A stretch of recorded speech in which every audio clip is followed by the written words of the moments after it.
Hello and welcome to another issue of The Dot Report.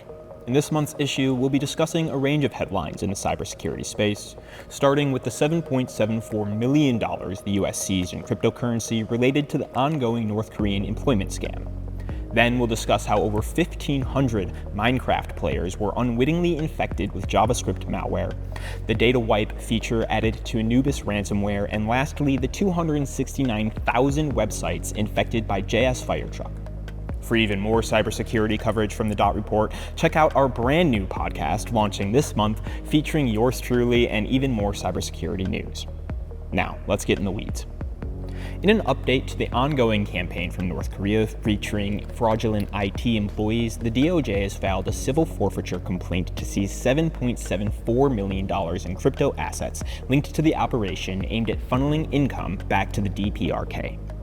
Starting in 2017, North Korea began embedding IT contractors into legitimate global tech firms, including blockchain and DeFi companies, using fake identities, AI-generated resumes, forged passports, VPNs, and stolen American IDs. These operatives got paid in crypto, then laundered funds through chain hopping, microtransactions, NFT buys, and mixing, eventually moving millions through the shell wallets and over-the-counter brokers. One laptop farm facilitator, Christina Chapman, a social media influencer, pled guilty earlier this year and faces sentencing on July 16th. Investigators also uncovered device metadata in a sort of trail of forensic breadcrumbs that ultimately helped trace the activity. TRM Labs analyzed one crypto wallet involved in the scheme that received more than $24 million between August 2021 and March 2023. But the DOJ only seized part of it, as this whole operation is part of a larger investigation. This case isn't just about asset seizure, it's a revealing window into how North Korea's cyber operations have matured into a global criminal enterprise. By embedding IT contractors deep inside tech firms and laundering earnings, the regime has effectively turned the crypto market into a shadow banking system. This isn't just about reclaiming funds, it's about breaking through the walls of anonymity that empower cybercriminals.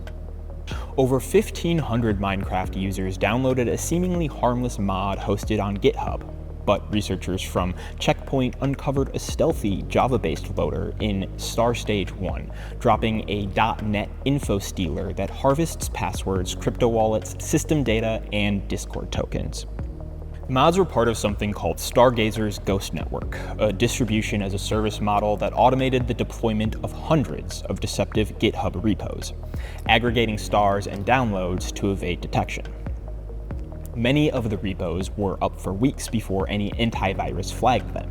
Once installed, the loader phone homes, runs reconnaissance, and pulls payloads dynamically, activating only for targeted users or groups, making detection even harder. This means your passion for modding can be a pathway to malware. Developers and platforms need more automated vetting, digital signatures, and trust frameworks, not GitHub stars. Researchers believe this campaign is likely linked to younger, less experienced cybercriminals exploiting the ease of open source platforms and the popularity of Minecraft cheat mods to build a victim base. The malware itself isn't new, but the delivery method is clever. By hijacking a trusted developer identity or building up fake reputations using bots and stars, the attackers bypass traditional user skepticism. Security experts are also pointing to the broader implications here, how vulnerable platforms like GitHub are to reputation laundering, and how few mechanisms exist to prevent these kinds of coordinated fraud campaigns. Anubis, a relative newcomer in the ransomware as a service ecosystem, has evolved from a pure encryption and data leak model into something far more destructive. Originally spotted in December of 2024, it offered affiliates flexible monetization, 80% from ransoms, 60% from data leaks, 50% for initial access sales. Now, with the activation of wipe mode, Anubis can permanently erase file contents, not just lock them. Trend Micro's VP of Threat Intelligence, John Clay, comments that victims now face triple extortion, encryption, leak exposure, and now total destruction if they don't pay, raising both pressure and impact. HivePro and Security Week confirm wiping leaves file names intact but zeroes out content, making recovery impossible even from backups.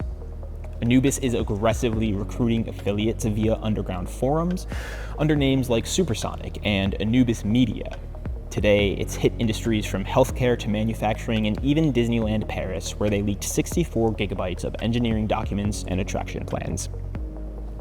This marks ransomware's next evolution. When attackers can wipe systems, it crosses the line into sabotage, and incident response plans must now assume worst-case scenarios with full data wipes.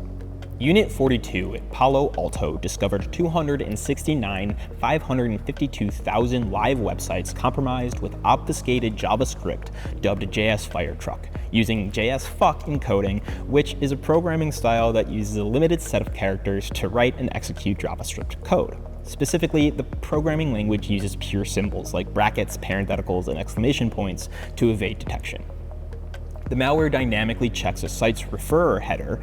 If you're coming from a search engine like Google, Bing, or Yahoo, the script silently redirects you to scam sites with fake update prompts, crypto phishing scams, or malware install pages. Attackers are essentially weaponizing SEO and search traffic to hit users after their click, completely invisible to site owners and web scanners.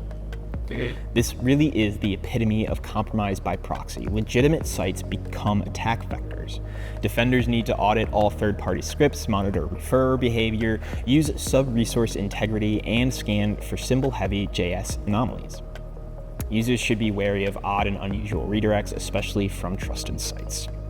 That's it for this month, so thanks for watching. I'm Andrew Mancini with Dot Security, and this has been the Dot Report. Browse safe out there, and we'll see you next month. Or, for even more cybersecurity news, check out the inaugural episode of the brand new Dot Report podcast. Thanks for watching.